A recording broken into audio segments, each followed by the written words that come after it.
Hello friends, मैं संगीता।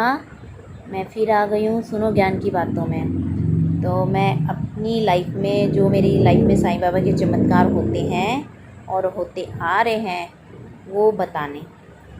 तो पहले तो थैंक यू आप सबको। थैंक यू बाबा जी। ओम साईं राम। और ये बातें 3 साल पहले की। तो 3 साल पहले की, उस समय मेरी बेटी 9th क्लास में थी।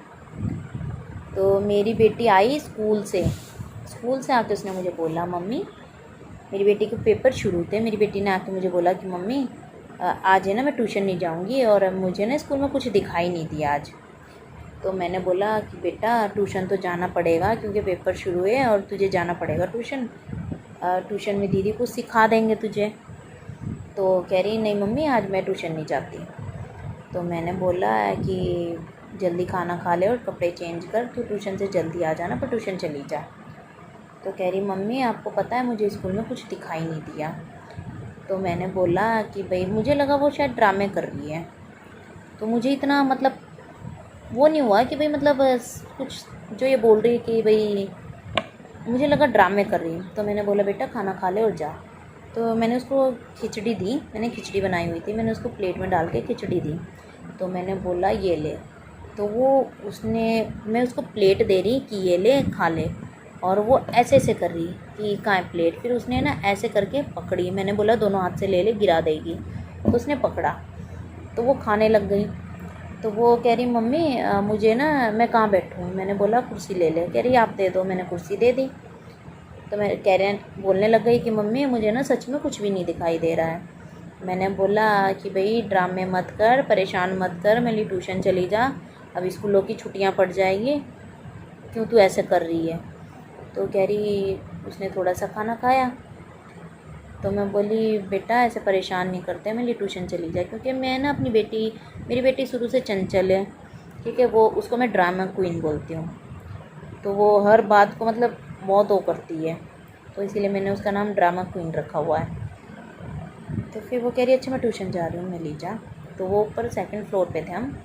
तो वो नीचे आई तो वो सीढ़ियों पे हाथ रख रख के नीचे उतर रही।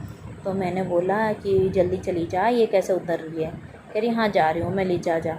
तो वो चली गई, नीचे उतरने लग गई। तो नीचे उतरते उतरते उसने एक बार आवाज़ मारी कि मम्मी। तो मैंने सोचा पता नहीं क्या हो गया, मैंने कभी गिर तो नहीं गई। मैं गई देखने, तो देखा तो वो उल्टी कर रखी उसने। जो उसने थोड़े से चावल खाए थे वही उसने सारा उल्टी में निकाल दिया।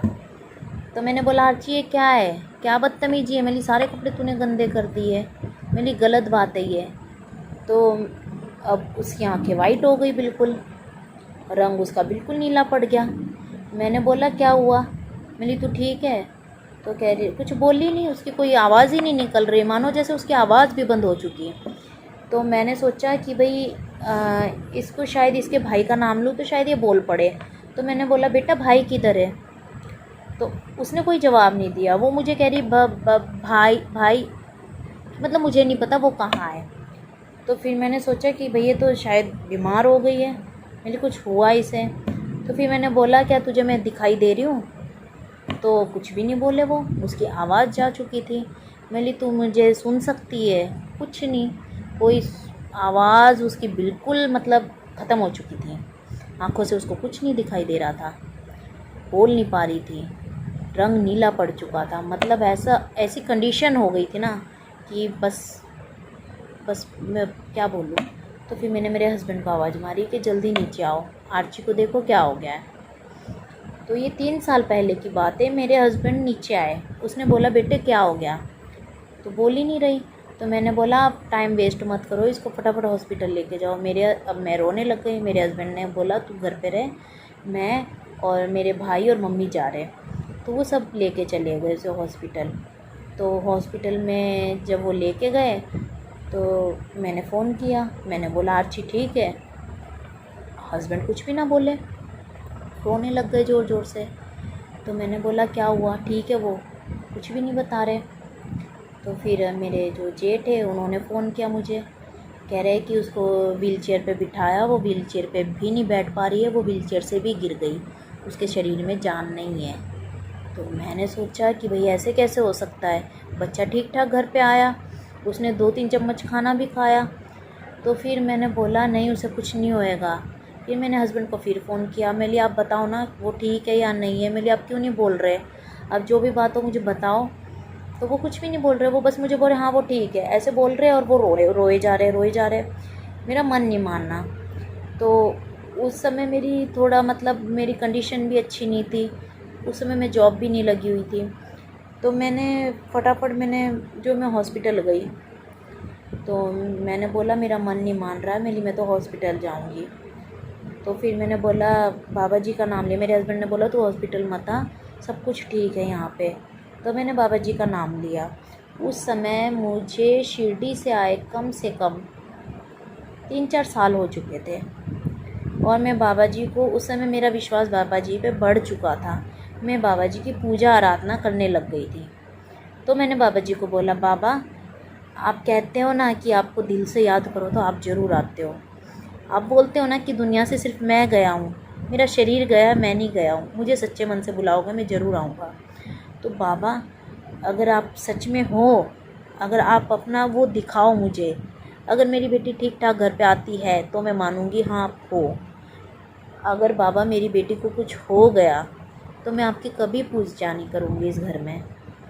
और वैसे मैं वीडियो बना तो रही हूँ, पर मुझे ऐसे लग रहा है शायद मेरे आसपास अभी भी बाबा है जो बातें सुन रहे हैं कि मैं उनकी बातें कर रही हूँ। तो इसलिए मैं पीछे मुड़ मुड़ के देख रही हूँ मुझे, क्योंकि बार बार ऐसा लग रहा है कि मेरे पास कोई है। तो उस समय फिर मैंने बोला, बाबा अपने होने का एहसास दिलाओ मुझे, अगर मेरी बेटी को कुछ हो गया ना बाबा, तो मैं आपकी कभी पूजा नहीं करूँगी इस घर में, कोई दिया नहीं जलेगा आपके नाम का। तो फिर मेरा मन फिर भी घबरा रहा, मैं फिर हॉस्पिटल चली गई। मैं जब वहाँ गई तो मैंने देखा मेरी बेटी को कुछ भी नहीं हुआ है, सारे टेस्ट नॉर्मल, मेरी बेटी जूस पी रही, और जिसकी उम्मीद मतलब सबने छोड़ दी थी कि भाई ये ख़त्म हो चुकी है, डॉक्टर जवाब दे रहे थे कि भाई नीला रंग पड़ चुका है बच्चा, तो कुछ प्रॉब्लम नहीं है, फिर भी ऐसे कैसे। तो मैं गई, मैंने बोला बेटा तो ठीक है, तो उसने बोला हाँ मम्मी मुझे क्या हो गया।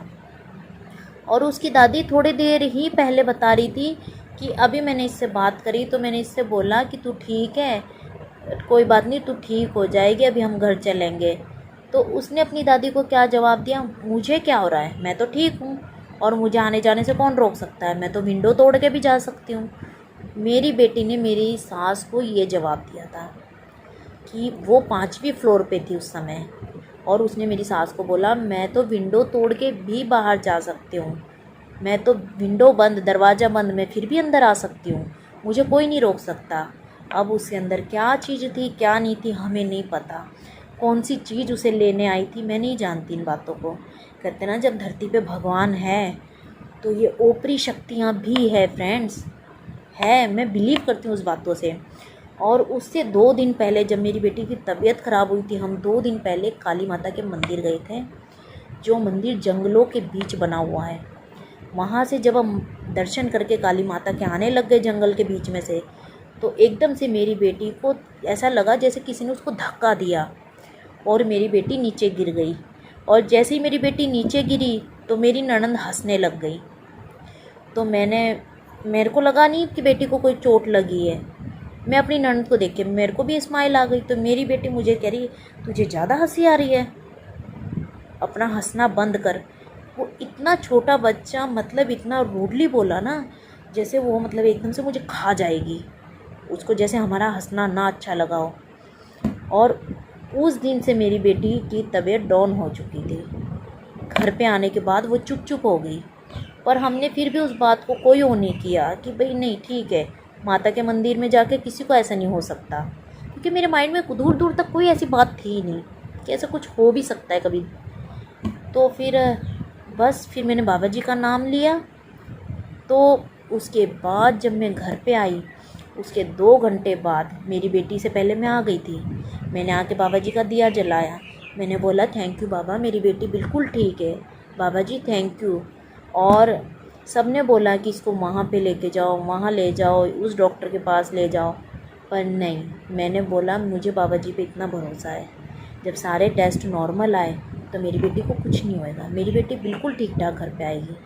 और सच में फ्रेंड, मेरी बेटी बिल्कुल ठीक ठाक घर पे आई, जिसकी कोई उम्मीद नहीं थी। अगर आज बाबा जी नहीं होते तो मेरी बेटी भी नहीं होती। अगर मैं बाबा जी के साथ नहीं होती तो मेरी बेटी नहीं होती। मेरी बेटी को ख़त्म हुए 3-4 साल हो जाते। तो मैं अपने बाबा जी को दिल से थैंक यू बोलती हूँ। बाबा थैंक यू, जैसे मेरे ऊपर अपनी कृपा बना के रखते हो, ऐसे ही सबके ऊपर अपनी कृपा रखो। थैंक यू बाबा, लव यू बाबा। ओम साईं राम, जय साईं राम।